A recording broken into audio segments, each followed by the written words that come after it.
Guys, tingnan niyo yung pera ko dito sa Philbos. Ayan, oh.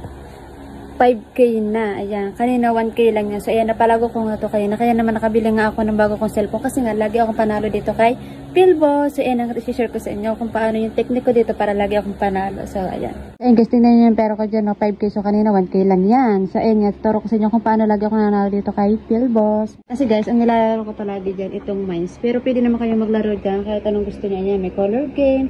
Pero, ito yung favorite ko talaga, itong mines. Kasi nga, lagi akong panalo dito. Kasi ang ginagawa ko, nilalakihan ko na agad yung taya ko. Kasi kung maliit lang yung taya nyo, mabagal yung kita nyo. Kaya dapat malaki agad. So, ang ginagawa ko, ayan, 500 agad.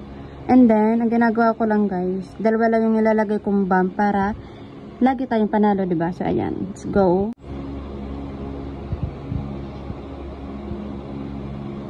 Oh, diba? Cash out. Ay, isa pa.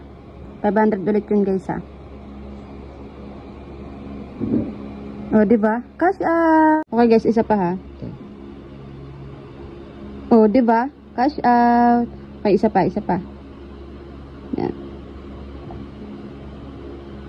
Oh, diba? Cash out. Ganun lang, guys. Ganun lang, guys. Dalawa lang yung ilagay yung bump para palagi kayong panalo. O, diba? Tapos, nakahin yung yung tayo nyo para mabilis yung kita. O, diba? Dito naman sa taas yung recharge. Ayan, kung gusto nyo mag-recharge ng 200, 500. And guys, kapag nag-recharge kayo ng 200, magiging 400 yung pera nyo dyan sa laro.